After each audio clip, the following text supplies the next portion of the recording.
Em toda a minha vida profissional, eu tive que lidar com o tratamento de informações para tomada de decisão para investimentos. E um das pedras de toque da questão da avaliação de um investimento é a qualidade da informação que você de fato obtém. Por isso que sempre que possível, eu sempre estimulo em vídeos que eu comento sobre várias questões que o importante é muitas vezes você chegar até as fontes primárias de informação. Se não for possível, pelo menos uma fonte que você conheça, que você de fato julgue que realmente ela é confiável, e ainda assim é interessante confrontar com uma outra fonte para ver se as coisas estão indo na mesma direção.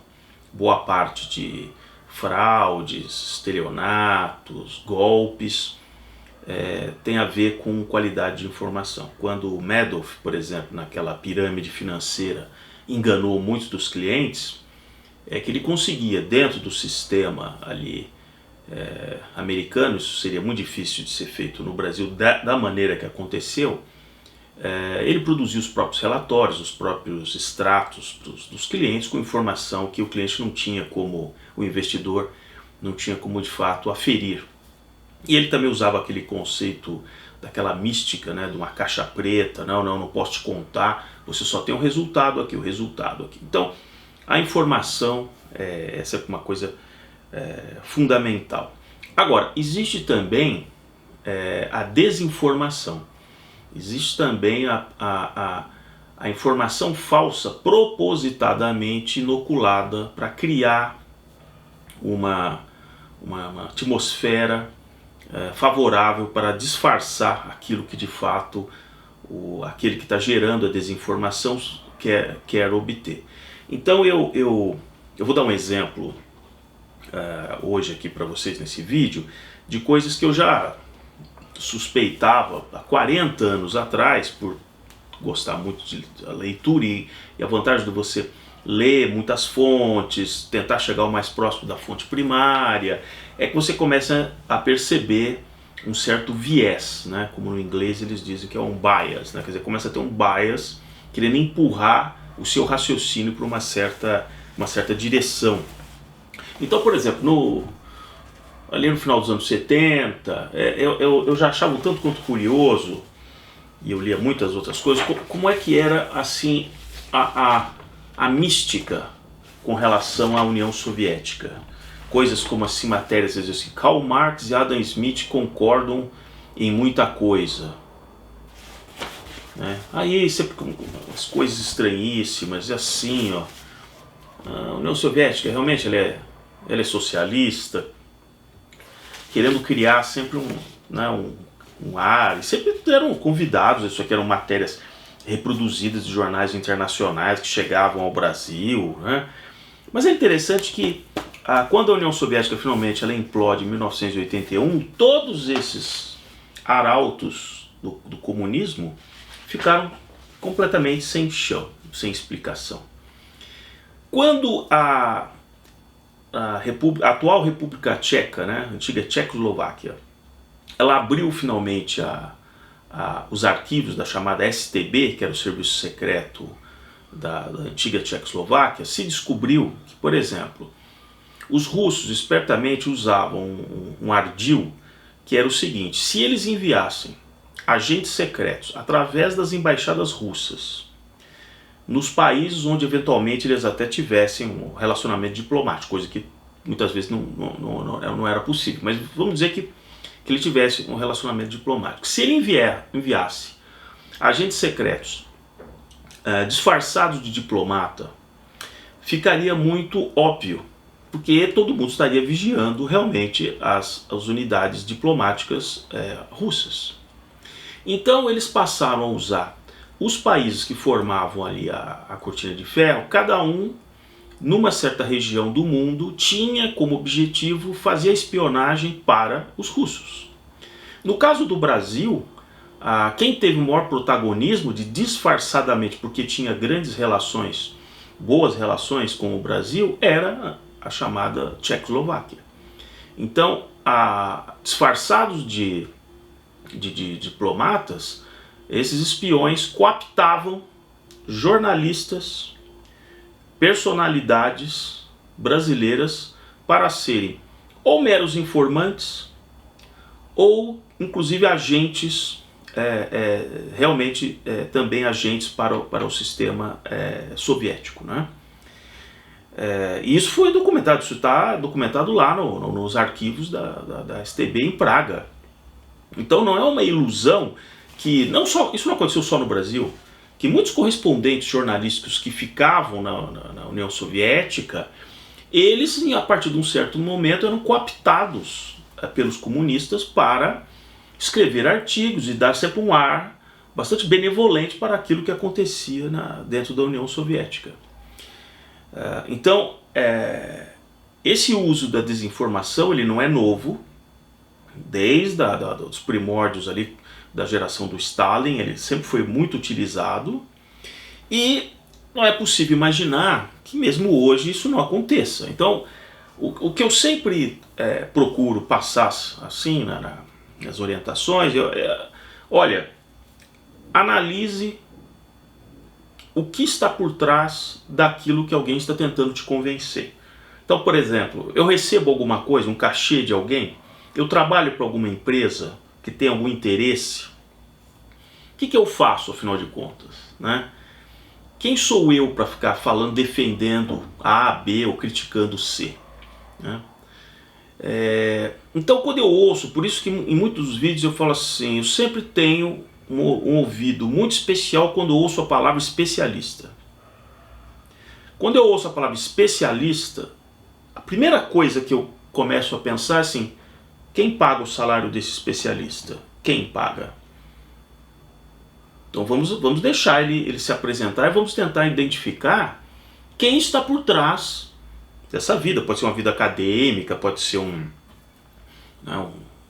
investidor, um empresário, mas quem está por trás, né? Nós sabemos, por exemplo, que no caso da China, que eu vou entrar agora aqui mais no detalhe, grande parte daquelas empresas que têm o protagonismo na área de tecnologia, alguma coisa importante, o controlador mesmo são partes ali governamentais, seja do próprio Partido Comunista diretamente ou do exército chinês. Então nada é por acaso, né? E aí eu, dias atrás, ouvindo uma rádio, eu ouço uma chamada que a âncora diz assim, nossa, nós vamos entrevistar um especialista em China.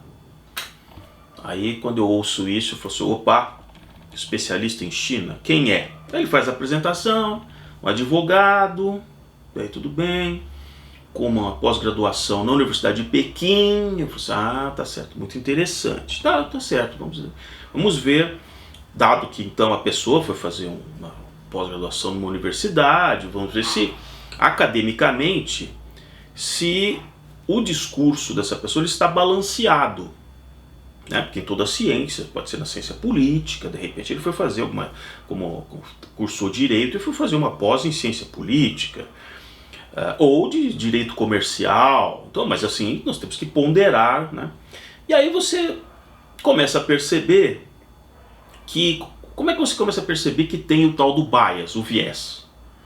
Porque se eu sei de certas coisas, que estudo a China há mais de 10 anos, se essa pessoa foi fazer a pós-graduação, então ele conhece o cenário chinês, ele conhece o modus operandi do governo chinês. Então não é possível, não é plausível que numa entrevista dessa seja suprimido certas características, dando sempre a impressão de que não, que apenas o interesse puramente empresarial, comercial que os chineses têm no investimento no Brasil. E aí começa aquela situação, dizendo assim, bom, primeiro puxa-se um pouquinho para o assunto ali de vacinas, aquela tudo, aí já começa a se perceber assim, a defesa do tal entrevistado com relação ao laboratório chinês, diz, não, veja, já existem outros países fora o Brasil que estão testando, Indonésia e Turquia. Indonésia e Turquia é referência para alguma coisa no contexto geopolítico mundial? Será? Né? Então assim, mas dá essa ênfase, nada contra o povo indonésio nem o povo turco, não é esse o ponto. A questão é dentro da geopolítica mundial, porque essa ênfase dizendo que não, é claro que o chinês escolheu 2 desses aliados aqui para fazer os testes que ele quer, e mais o Brasil. Agora, você não dá nem um pouquinho da coisa, assim, é somente esses países aceitaram fazer o teste com a vacina chinesa. Quer dizer, tá faltando alguma coisa na frase, né?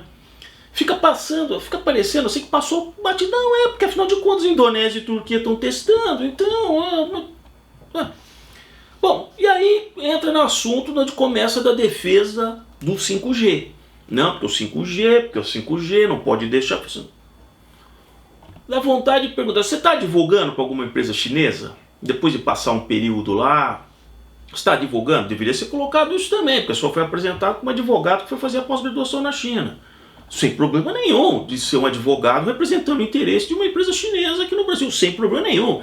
Mas você concorda que isso tem que ficar claro no começo da entrevista? Advogado que fez pós-graduação e tal coisa na Universidade de Pequim e que atua para os grupos chineses tais. Porque essa situação, inclusive, que eu não vou entrar aqui no detalhe, que não é o objetivo do vídeo, tem uma série de questões. Por exemplo, ele deve saber que o chinês não aceita as patentes de várias empresas do setor de telefonia mundial, aquelas empresas dos países escandinavos, que vocês sabem com certeza quais são, que dizem assim, olha, você copiou isso aqui eu que desenvolvi, essa patente foi eu que patenteei, e ele não aceita a patente. E está nos equipamentos que ele usa como equipamento proprietário. Fala assim, não, isso aqui é meu, não é. Não é só na área de tecnologia.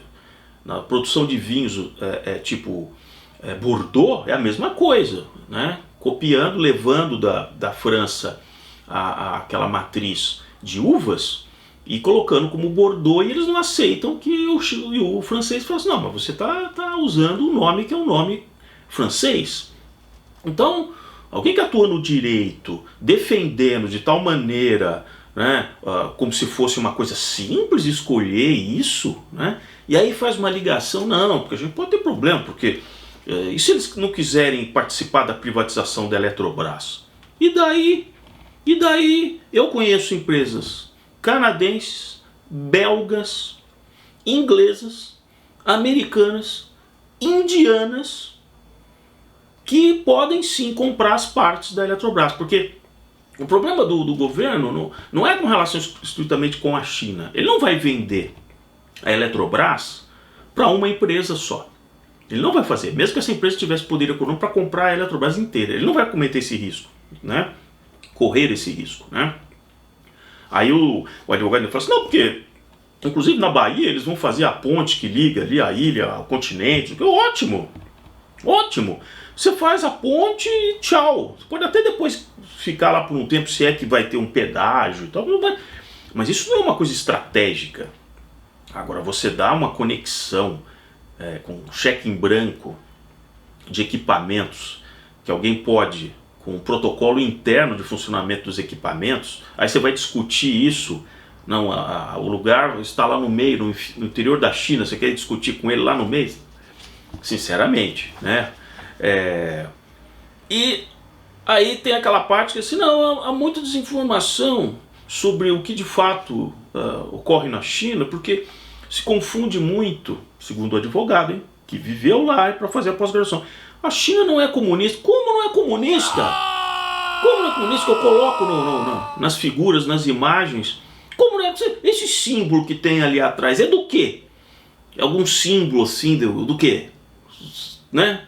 Não é? Não.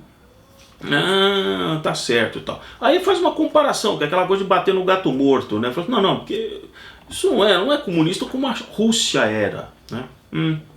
Tá certo. Esse assunto da Rússia eu vou entrar até num outro dia, né? E aí fala, não, inclusive, mas veja, a questão sempre é que a defesa vai sempre numa direção só. Eu vou terminar com o contraponto. Aí fala da poupança, que a poupança interna chinesa. Que poupança interna chinesa? Vai dividir 1,4 bilhão de pessoas? Os trilhões que eles têm de reserva é pífio comparado ao tamanho da população. Para com isso. Para com isso. Então, cita, que eu nem vou comentar aqui, porque cita alguns governadores que estão dando apoio total à China, que talvez eu mesmo também compre. Tem governador que é do próprio Partido Comunista aqui brasileiro. Então, assim, e claro, você acha que eu queria comprar de quem? Da Pfizer? Não, me poupe, né? E aí, só que são coisas que, assim, no mesmo momento em que está sendo discutido tudo isso, se pula assuntos, por exemplo, como aconteceu ao longo de 2020, um recrudescimento enorme contra jornalistas, por exemplo, como aqui meses atrás, prendendo uma repórter chinesa, mas que trabalha para a empresa de comunicação, né, Bloomberg, e foi presa sem um interrogatório, assim, uma investigação, né, pertinente, e simplesmente está presa. Né? E outros nessa matéria na época, fala-se da expulsão de jornalistas de vários países, de pressão com relação a certos jornais. Então, assim, por que não está sendo colocado também isso na conta? Né? Evidentemente que a divulgação, o marketing que a China tem feito a respeito, inclusive comprando parte do tempo de canais de televisão no Brasil, faz parte da desinformação. Ou será que não? Não é? Basta você levantar alguma crítica com relação à questão dos direitos humanos, dos procedimentos, né? Já vem aquele enxame de jornalistas defendendo e dizendo que é um preconceito, que está acontecendo. Não! Tem que se levantar realmente quem está pagando muito desses jornalistas. Essas viagens, vai para algum lugar, você está falando por quê? Né? Por que esse seu interesse muito grande? Né? Então, fica aqui essa mensagem, que é assim, sempre procure quando alguém está fazendo uma defesa muito enfática a respeito de um determinado assunto que gera uma certa polêmica, sempre tentem olhar além e dizer assim, por que essa pessoa está falando isso? Por quê? Por onde ela já passou? Quem ela representa? Ela vive do quê? Já isso não é assim, isso não é só prerrogativa só dos movimentos de esquerda. No Brasil, por exemplo, durante o governo militar, tinha certas revistas que por um certo tempo ficaram bastante famosas, que obtiveram dinheiro para montagens toda gráfica, a parte editorial, para pagar os funcionários, que era um dinheiro que vinha do governo militar, que ele fazia a propaganda dele. Né?